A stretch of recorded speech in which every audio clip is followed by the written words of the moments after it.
Futuramente, quando alguém te peça para explicar a razão que você é um batista, tem um papelinho ali que pode te ajudar. Então, espero que este estudo tenha sido uma bênção para vocês. Na verdade, falamos sobre muitas coisas, muitas doutrinas, e cada um é importante, na verdade. Mas hoje vamos terminar com uma coisa que também é importante, em particular quando vemos a história da igreja, que é separação entre a igreja e o Estado. Então, isso vocês podem dizer que tem mais a ver com políticas, mas não necessariamente. Também a Bíblia fala sobre esta doutrina, então é importante para nós também hoje em dia. Então, vamos continuar o nosso estudo aqui. Vais ver que é o último estudo. Mas vamos abrir as nossas Bíblias para o livro de Mateus.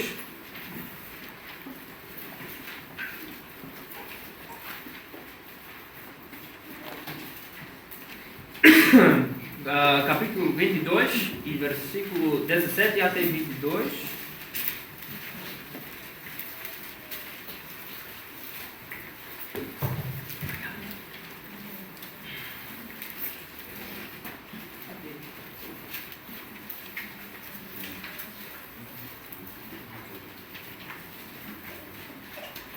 E vou pedir, irmão Benildo sempre está aqui, então vou pedir Benildo, como sempre, para ler para nós Mateus 22, capítulo 22, versículo 17 até 22, por favor.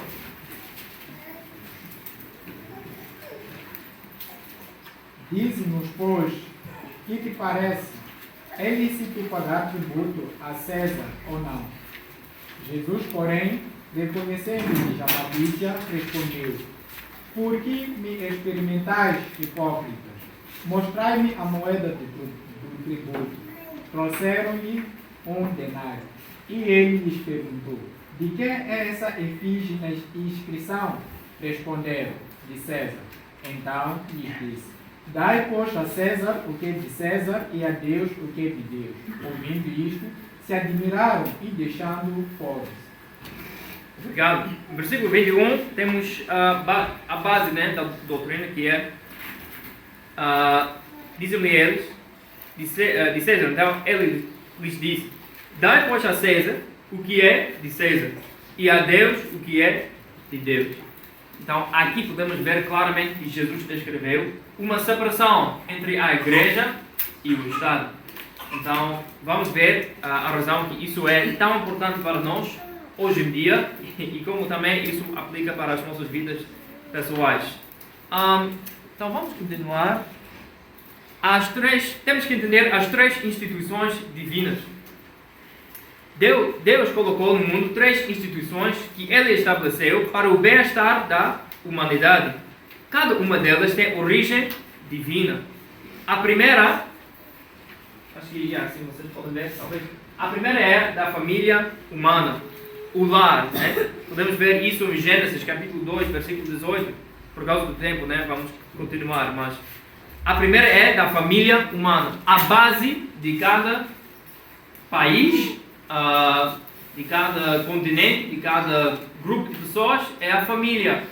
É por isso que hoje em dia podemos ver ataques, né, de Satanás. Ele está a atacar a família nuclear. Em particular, hoje em dia, não sei aqui, mas na América é terrível agora, mas este ataque de homossexualidade, né, de homens e homens, mulheres e mulheres, e isso não vai criar um problema, né, para nós. Mas isso é errado também, porque na Bíblia, claramente, Deus colocou e instituiu a família. Podemos ver isso em Gênesis capítulo 2, né, que Deus instituiu a família. Então a base da nossa sociedade é a família. Então, para atacar os nossos países, o Satanás vai atacar o quê? As nossas famílias também. Então por isso é muito importante. A segunda coisa é o governo humano. Deus estabeleceu o princípio da manutenção da lei e da ordem na sociedade através desse meio. Os governos são estabelecidos por Deus. O primeiro registro dessa provisão se encontra em Gênesis capítulo 9, versículo 6, quando Deus deu à sociedade o direito de colocar leis, até mesmo as referentes à pena capital. Então podemos ver claramente na Bíblia que também Deus instituiu governos. A terceira é da igreja local, que Cristo profetizou que estabeleceria em Mateus capítulo 16, versículo 18. O livro de Atos e o restante do Novo Testamento registra o cumprimento desse estabelecimento de igrejas locais.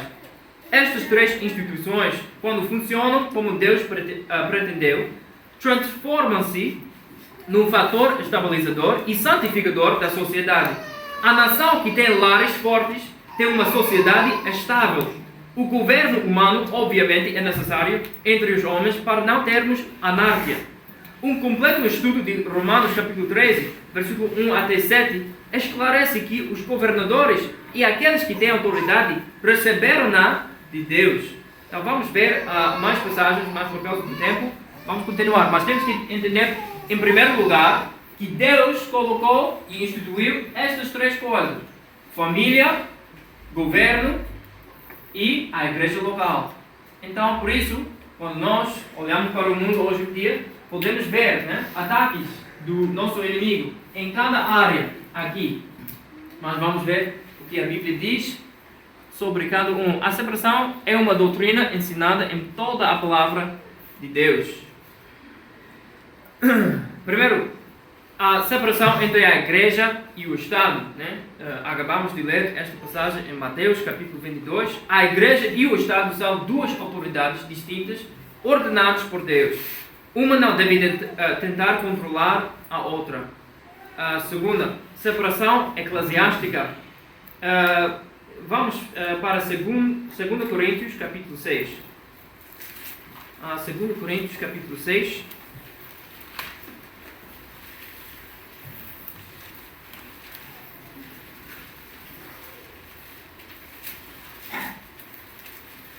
Segundo Coríntios capítulo 6, versículo 14 até 18. Sim. E alguém pode ler, por favor? Sabendo que o que ressuscitou o Senhor Jesus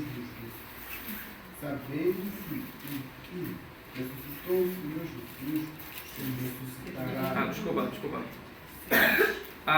Segundo Coríntios, né? Capítulo 6, versículo 14 até 18. Não vos prendais a um jugo desigual, como os infiéis, porque sociedade tem a justiça com a injustiça? E que comunhão tem a luz com as trevas? E que concórdia há entre Cristo e Belial?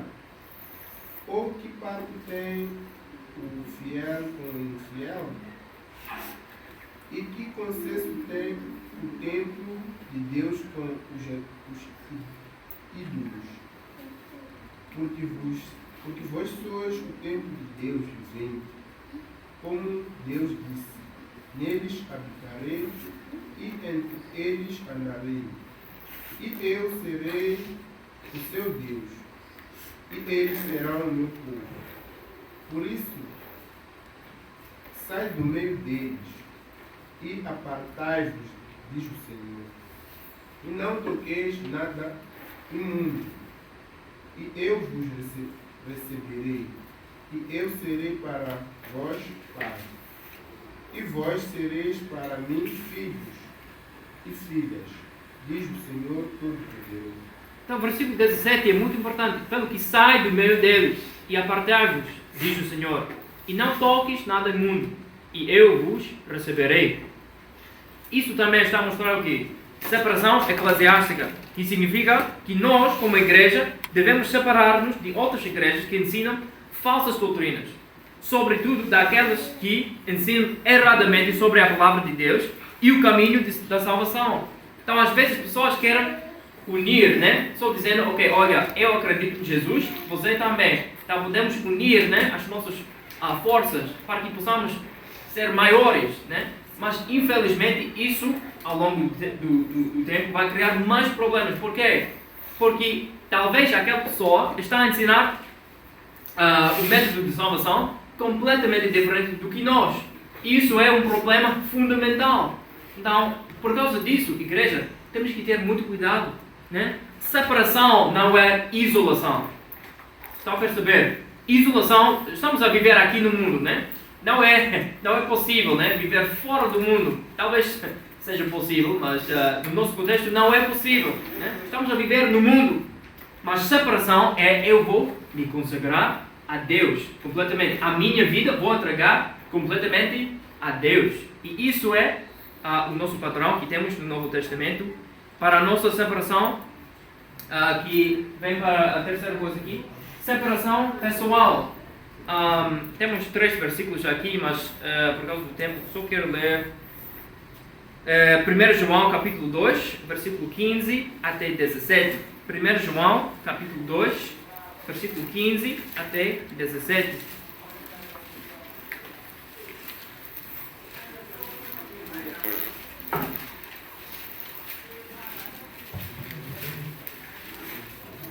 Primeiro João capítulo 2, versículo 15 até 17. Vou pedir o pastor para ler aqui. Não ameis o mundo nem as coisas que há no mundo. Se alguém amar o mundo, o amor do Pai não está nele.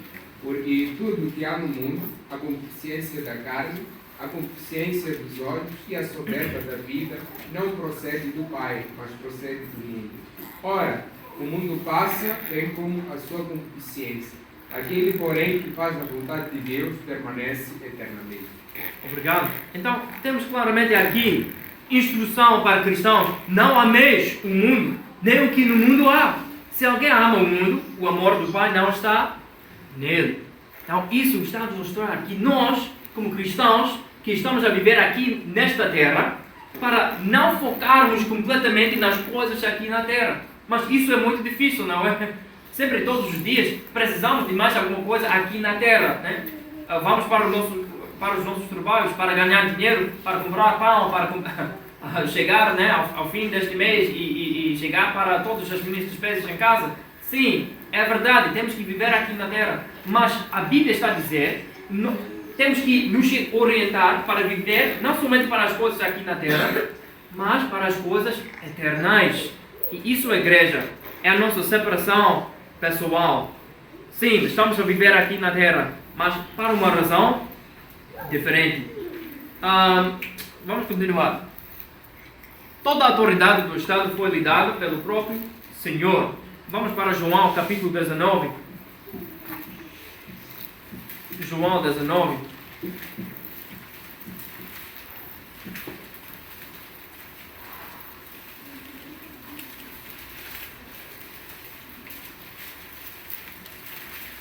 João 19, versículo 10 até 11. Alguém pode ler, por favor? João 19, versículo 10 até 11.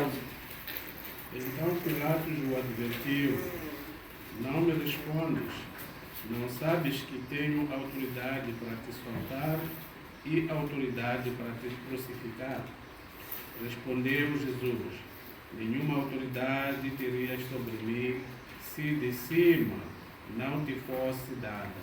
Por isso, quem me entregou a ti, maior pecado tem. Obrigado, Senhor.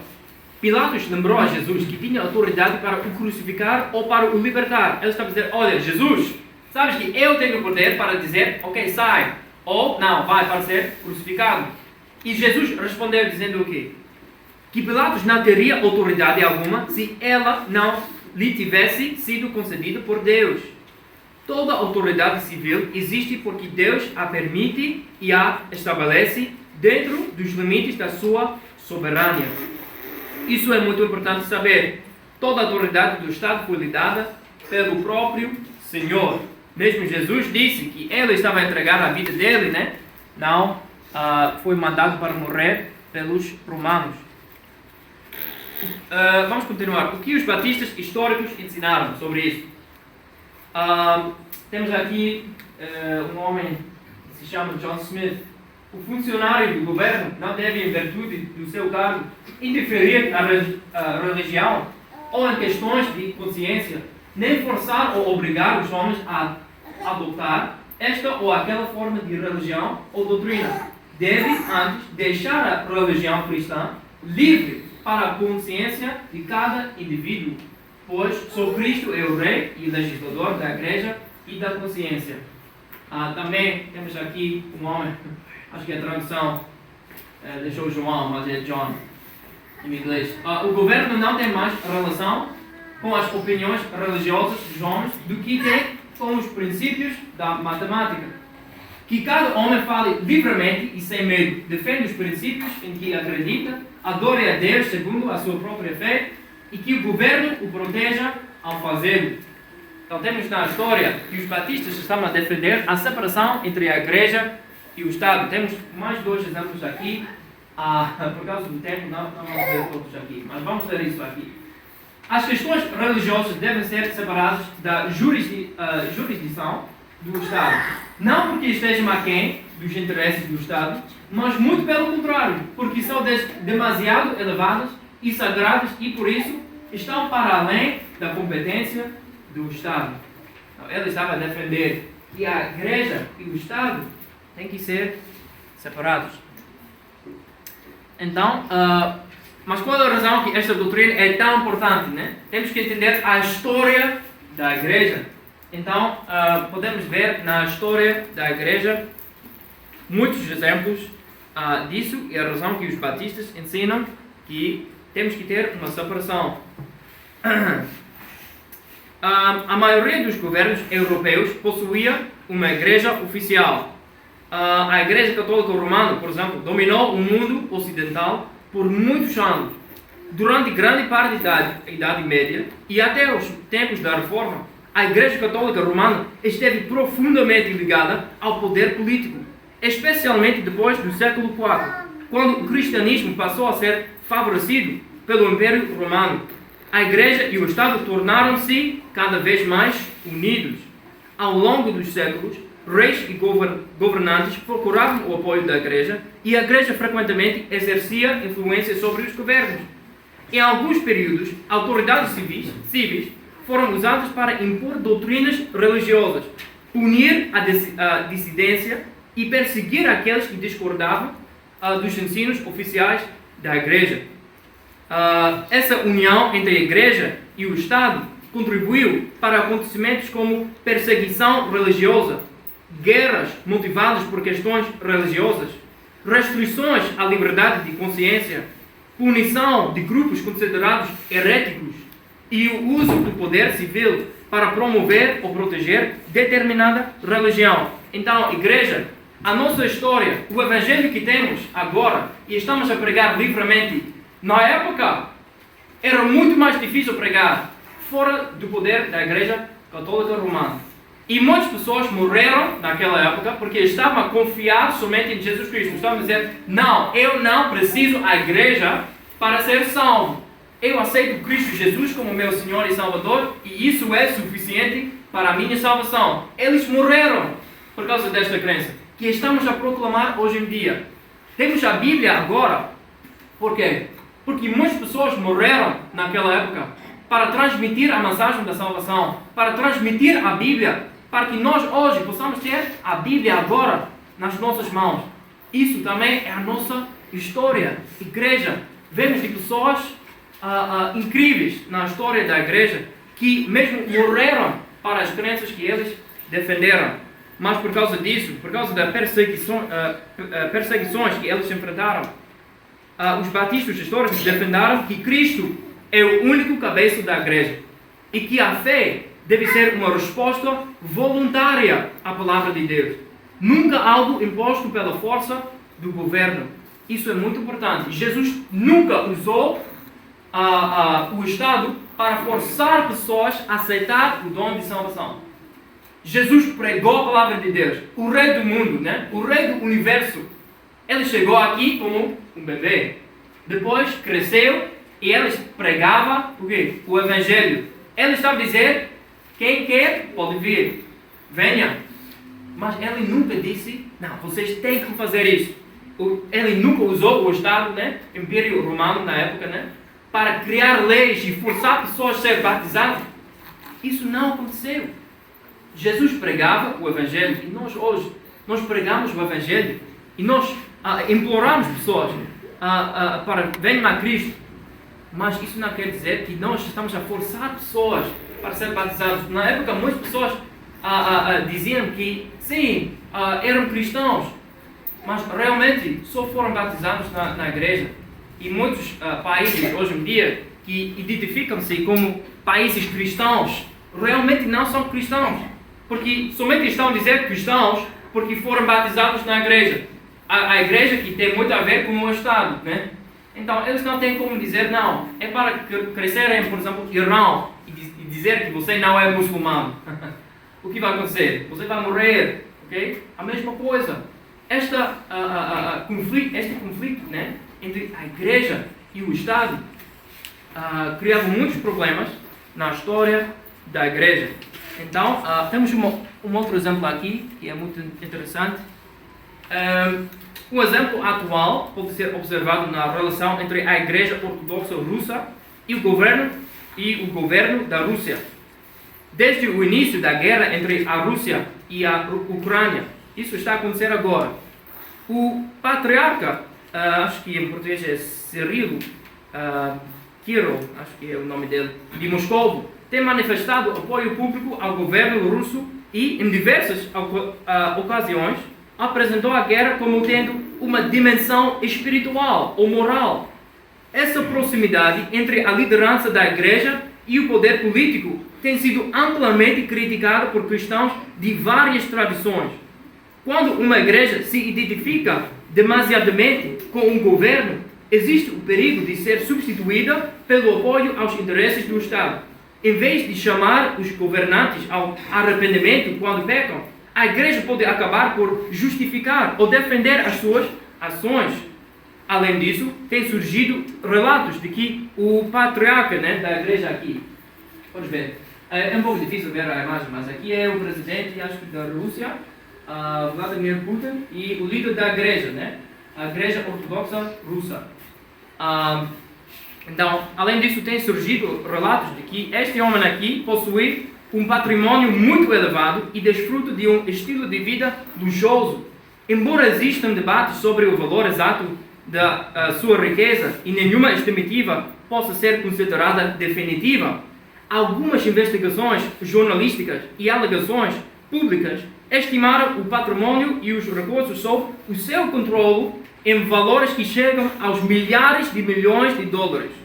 Independentemente do valor real, estas alegações têm levantado sérias questões sobre a simplicidade, a transparência e o exemplo que um líder espiritual deve demonstrar.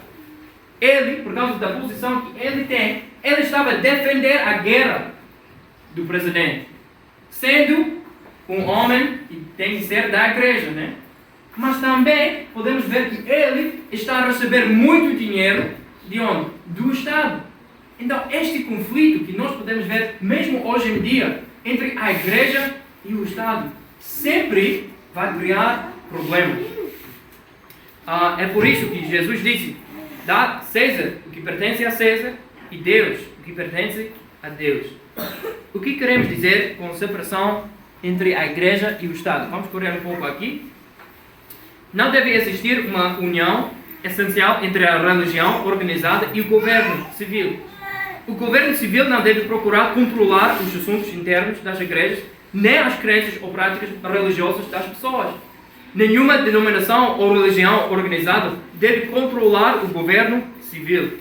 Isso não significa que os governantes não possam expressar as suas convicções religiosas, nem que símbolos religiosos não possam existir em edifícios públicos. Em termos simples, a separação entre a igreja e o Estado significa que o governo não deve interferir nos assuntos da igreja e a igreja não deve governar os assuntos do Estado. O governo e a igreja devem permanecer instituições distintas, cada um cumprindo a missão que Deus lhe atribuiu. Também reconhecemos que os governos foram instituídos por Deus. Vamos para Romanos.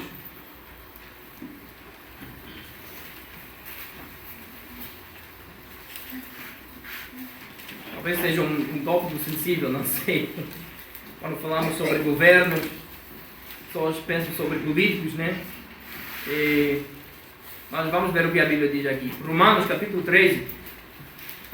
Vou pedir mais uma vez Benildo para ler Romanos 13, versículo 1 até 7, por favor.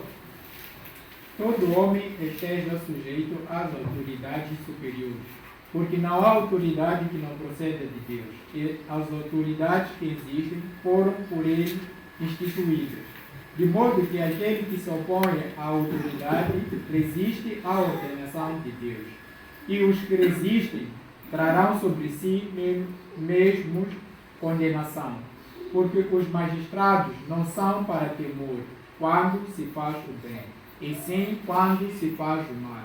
Queres tu não temer a autoridade, faz o bem e terás louvor dela, visto que a autoridade é ministro de Deus para o teu bem. Entretanto, se fizeres o mal, teme, porque não é sem motivo que ela traz a espada, pois é ministro de Deus, vingador, para castigar o que pratica o mal. É necessário que lhe estejais sujeitos, não somente por causa do temor da punição, mas também por dever de consciência. Por esse motivo, também pagais tributos, porque são ministros de Deus, atendendo constantemente a este serviço. Pagai a todos o que lhes é devido, a quem tributo, tributo, a quem imposto, imposto, a quem respeito, respeito, a quem honra, honra. Obrigado. Então aqui podemos ver que o apóstolo Paulo, na época, ele estava a escrever esta carta na época onde eles tinham um rei, né, da terra que estava a matar cristãos. Ele estava a matar cristãos, mas mesmo assim ele está a escrever esta carta. Ele estava a dizer: toda a alma esteja sujeita às autoridades superiores, porque não há autoridade que não venha de Deus, e as autoridades que há foram ordenadas por Deus. Então, no versículo 2 ele diz: por isso, quem resiste à autoridade, resiste à ordenação de Deus. Uau! Isso é muito importante para nós. Talvez não vamos concordar completamente com todas as coisas que o governo faz, né? Mas temos que entender a minha posição, onde eu estou nesta história, e a minha responsabilidade, né, para o meu governo, onde eu estou, porque a Bíblia claramente está a ensinar que cada coisa, cada poder maior que existe aqui na Terra, Deus, na sua soberania, né, instituiu. Então por isso temos que ter muito cuidado, e os cristãos devem sujeitar-se às autoridades, não apenas por receio da punição, mas também por causa da consciência. As autoridades exercem uma função que Deus lhes confiou, e é por essa razão que também pagamos impostos e prestamos a honra que lhes é devida. Devemos também obedecer às leis. Vamos correr aqui.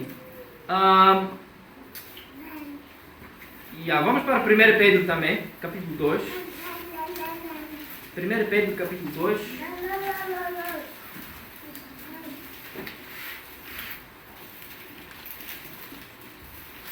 E versículo 13 e 14. Alguém pode ler, por favor?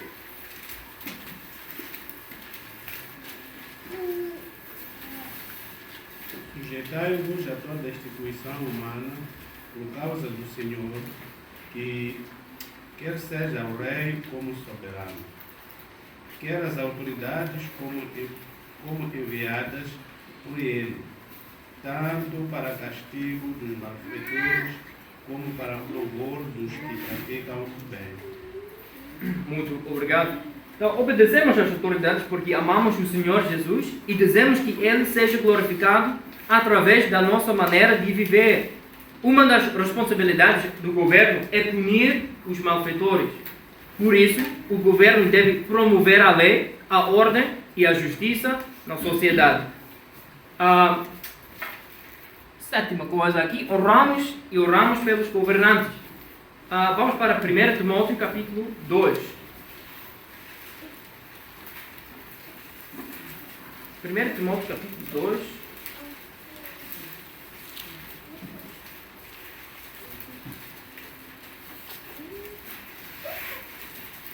E alguém pode ler aqui, 1 Timóteo capítulo 2, versículo 1 e 2, por favor.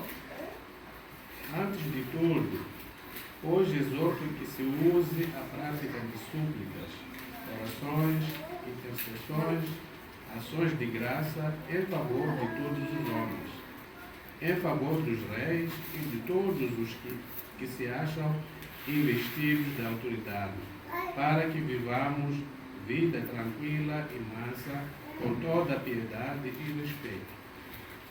Então a Bíblia também é muito clara aqui.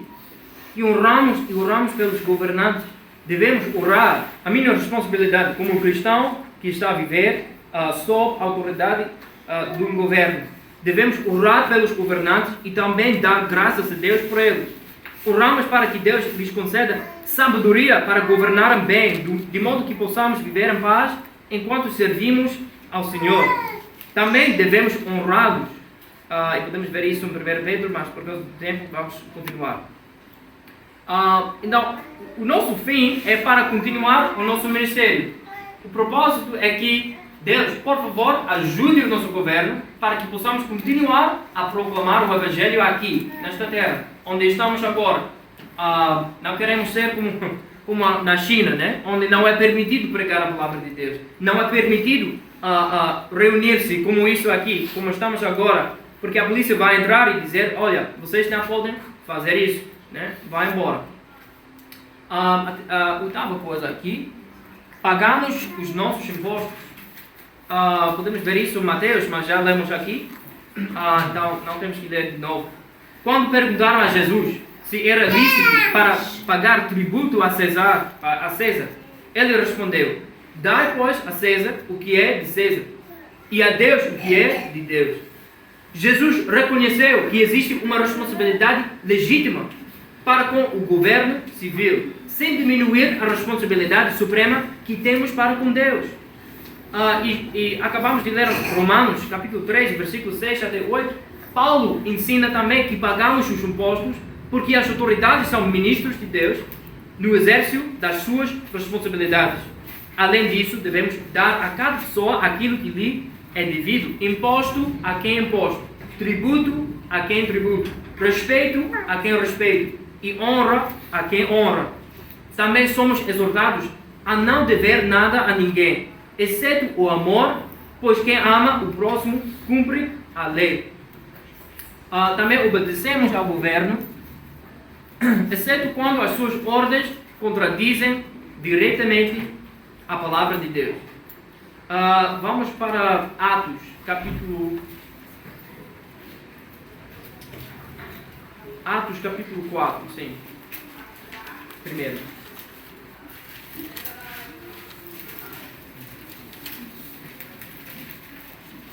E versículo 19 até 21, alguém pode ler, por favor? 19 até 21, de Atos, capítulo 4. Mas Pedro e João lhes responderam, julgai ser justo diante de Deus ouvir-nos, antes a vós outros do que a Deus. Pois nós não podemos deixar de falar das coisas que vimos e ouvimos. Depois, ameaçando-os mais ainda, os soltaram, não tendo achado como os castigar por causa do povo, porque todos glorificavam a Deus pelo que acontecera. Ora, até 21. Depois, ameaçando-os mais ainda, os soltaram, não tendo achado como os castigar por causa do povo, porque todos glorificavam a Deus pelo que acontecera. Também vamos ler Atos capítulo 5, versículo 29. Por favor.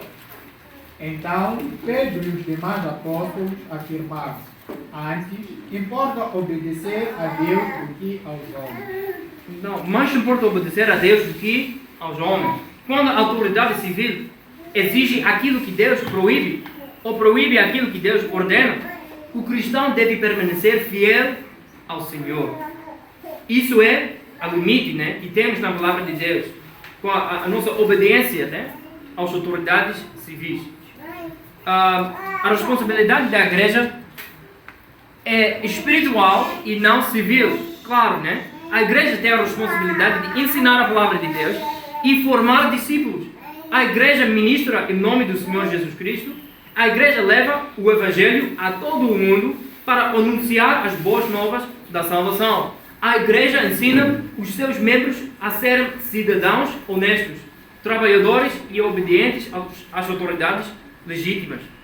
E isso é a nossa responsabilidade como uma igreja. Às vezes, líderes, né, nas políticas, querem fazer parte das igrejas somente porque eles querem criar, né, uma imagem que é, aquela pessoa é uma boa pessoa, né, vai para a igreja. Mas isso é errado. Igreja, temos que ter muito cuidado sobre essas coisas. Há uma separação entre a igreja e o Estado. E ninguém pode usar a igreja para criar uma imagem, né, maior, né, sobre a aparência deles. O Estado deve reconhecer que cada pessoa possui a liberdade de escolher a quem desejam adorar sem ser coagida pelo governo. Que o Estado nunca deve impedir a livre proclamação do Evangelho, nem impedir que as pessoas aceitem ou rejeitem a mensagem de Cristo. Que o Senhor Jesus Cristo é o único cabeça da igreja. Sempre que o Estado e a igreja se unem, os direitos de alguém acabam por ser violados. Então, vamos terminar por aqui. Questões para reflexão. Se os batistas defendem a separação entre a igreja e o Estado, por que razão muitos deles apoiam o regresso, por exemplo, da oração e da leitura bíblica aos lugares e instituições públicas?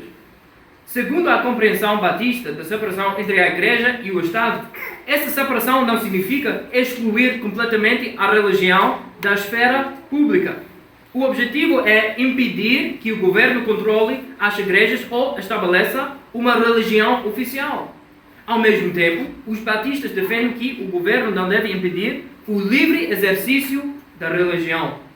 A segunda questão: que problemas surgiriam sim, se o governo passasse a determinar as políticas das igrejas? Pessoas não salvas exerceriam autoridade sobre a igreja. Haveria maior pressão para comprometer a verdade bíblica.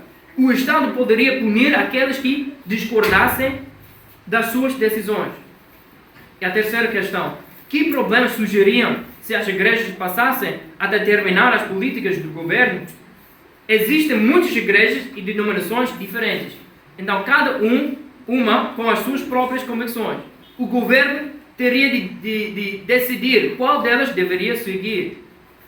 Isso criaria, inevitavelmente, uma união entre a igreja e o Estado. Com o tempo, essa união acabaria por permitir que o Estado controlasse a igreja. Então, obrigado pela sua paciência. Vamos concluir por aqui. Igreja, a separação é uma doutrina ensinada em toda a palavra de Deus. Em primeiro lugar, já estudamos a separação entre a igreja e o Estado. A igreja e o Estado são duas autoridades distintas, ordenadas por Deus. Uma não deve tentar controlar a outra. Em Mateus 22, versículo 21, Jesus disse que nós devemos dar a César as coisas que são de César e a de Deus as que são de Deus. Isto coloca a igreja e o Estado em categorias diferentes. Precisamos defender esta característica de separação da igreja e do Estado ou morrer. Nós não queremos ser apenas tolerados. Nós exigimos liberdade absoluta com todas as suas implicações. A segunda coisa, separação eclesiástica. Já lemos, né? Sobre separação eclesiástica. A separação eclesiástica significa que nós, como igreja, devemos separar-nos de outras igrejas que ensinam falsas doutrinas, sobretudo daquelas que ensinam erradamente sobre a palavra de Deus e o caminho da salvação. E a última coisa aqui, igreja, é a separação pessoal. Todo cristão nascido de novo deve empenhar-se em viver uma vida separada do mundo e consagrada ao Senhor. A nossa separação não tem a ver somente com o nosso governo, mas também nas nossas vidas pessoais. Se realmente quisermos viver para Cristo, temos de nos consagrar e realizar, somos chamados para vivermos somente para Cristo enquanto estamos aqui na terra. Que Deus nos ajude a vivermos para Ele e não de acordo com o resto do mundo. Igreja, temos um chamado diferente para vivermos aqui na terra, mas viver aqui santos. Somos diferentes. Já nascemos de novo. Temos o Espírito Santo dentro de nós. O nosso propósito, maior propósito, não está aqui na terra. O nosso propósito é espiritual. É por isso que Jesus diz que nós temos que focar mais nas coisas eternais do que coisas que vão ficar aqui na terra. Cada um de nós já fomos alguma vez para um funeral, né? E vamos ver, aquela pessoa vai ficar aqui na terra e não pode trazer nada com eles, né? É impossível. Então, para nós, como cristãos, temos um pouco de tempo para vivermos aqui na terra. Mas qual é o propósito da minha vida? Estou a viver para quem? Estou a viver por quê? Estou a trabalhar por quê? Estou a frequentar a igreja por quê? Isso tem a ver com a nossa separação, mas a nossa separação individual. Que Deus possa nos ajudar para sermos mais fiéis a Cristo, através das dificuldades que nós podemos enfrentar com governos, com outras igrejas, com o Estado, né? A igreja e o Estado são coisas diferentes. E nós, a nossa maior responsabilidade não pertence ao Estado, mas ao nosso Criador e Salvador, Jesus Cristo. Amém. E Deus pode nos ajudar. Vamos orar.